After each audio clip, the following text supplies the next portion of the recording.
Well, to talk more about this, we're now joined by our Lesotho correspondent, Rapelang Radebe.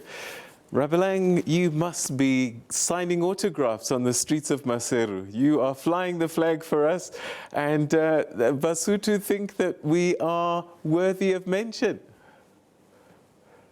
Yes.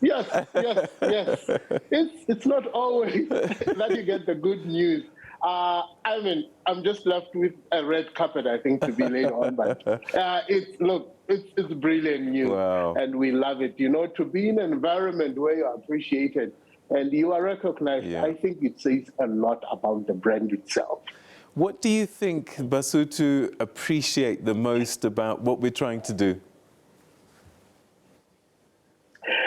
Look, I think it is just a cementation that really Lesotho, South Africa is one family. We speak the same language, we share culture, we share languages. We are really intertwined. And when anything goes right or wrong in South Africa, Lesotho really becomes attached. It's the same thing. We are a family. Hence, it is a lot more easier that when a Mosotho child wants to explore beyond their borders, their first place of contact will always be South Africa. And I think this is how linked and intertwined we are. Sometimes you really cannot spot the difference between who is Mosotho from Free State, who is Mosotho from Lesotho, because of the rich intertwining and culture intermarriages that they share. So SABC comes naturally as their brand of choice. I suppose it helps to actually have feet on the ground like yours to tell the stories from there among them. Indeed, you couldn't be more right. Myself, I think, as a case in point, as a South African, but who was raised in Lesotho, schooled in Lesotho, I tend to understand the culture, the characters, and the history much more deeply. And equally, I can associate that because to me, South Africa as a home, Soweto as my background, the language is not a problem, sharing culture. So it's easier for me sometimes to be sympathetic to some issues or to unpack them in much more deeper. I understand things that Basotho hold dear to themselves and things that make us as South Africans, as one family. To go beyond that, you realize that I was asking somebody and said, you know, chances are, regardless whether you say you come from Soweto, tell me your next 3 generations, there is a huge chunk that I will either link it to somebody in Lesotho or from somebody in Botswana or in Swaziland. That's how close we are. One of the currencies that news organizations now have and strive for is trust. And I wonder if this brand association that Basotho have with us is telling the story that they trust in what we're doing. Absolutely. You know, it's not just you, it should not, what do they say? You should not be seen, you should also be doing it.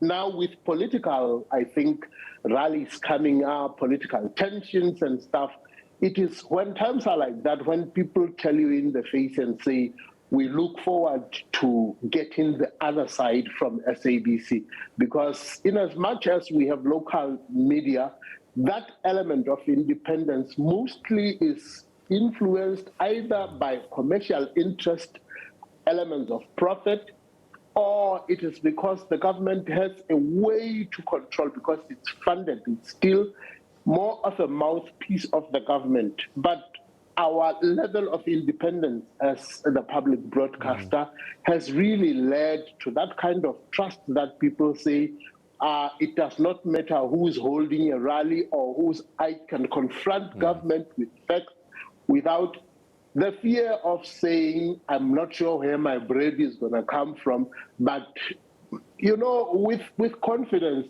just to tell the story as it is, not because I fear that I will be favored by a certain category or I will be threatened to some extent. Yes, it does get a little muddy at times and murky when you get into issues of bread and butter to some political quarters, but really it never goes to an extent because the same people know that today they can be disagreeing with you, tomorrow they will be needing you to hear the side of the story.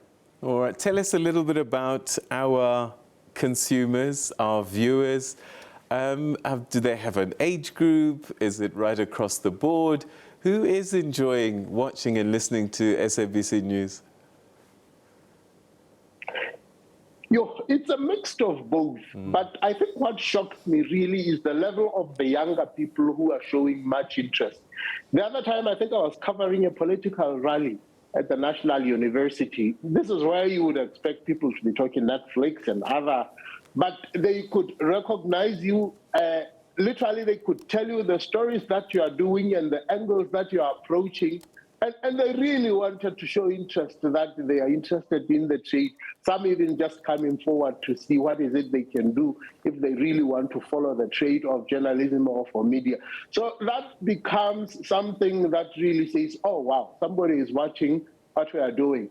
At the same time, younger people often will now refer to the YouTube channel, the digital channel, simply because they're on demand. They don't always have the time to be sitting in front of the television because sometimes conflict of interest with parents and other things. But they now rely on that digital channel such that they can consume or they can at their own leisure or be able at least even to repeat because for understanding the story. So they are quite in touch. And you would think young people are really not interested in youth, in news.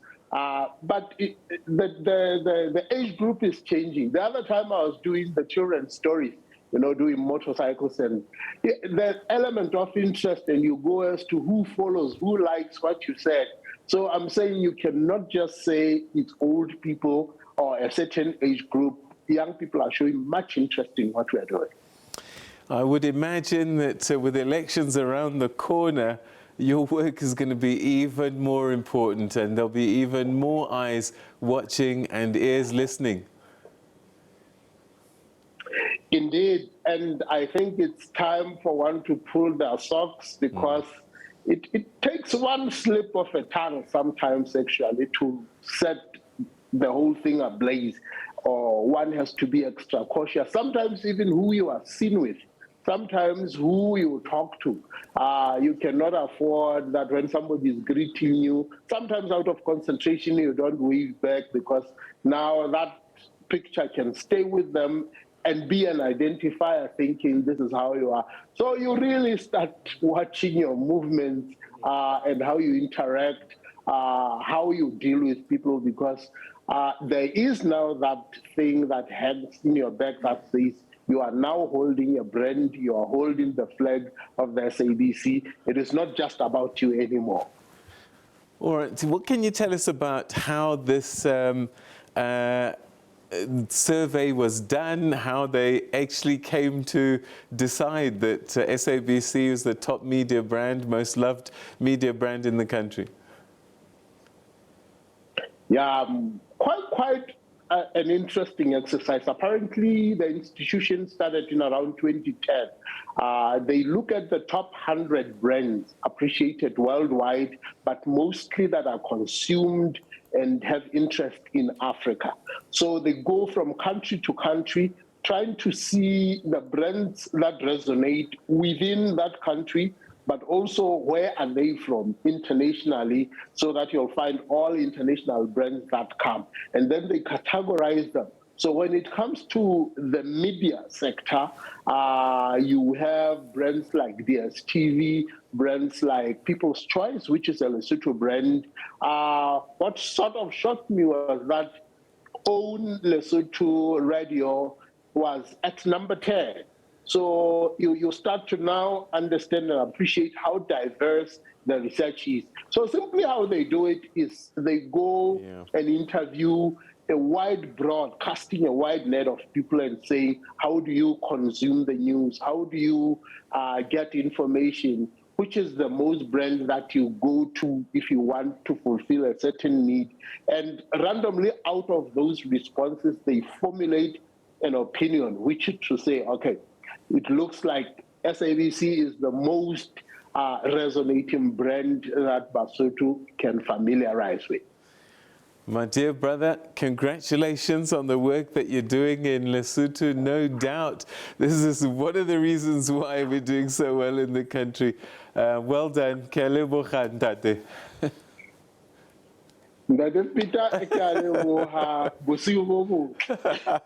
Fantastic. So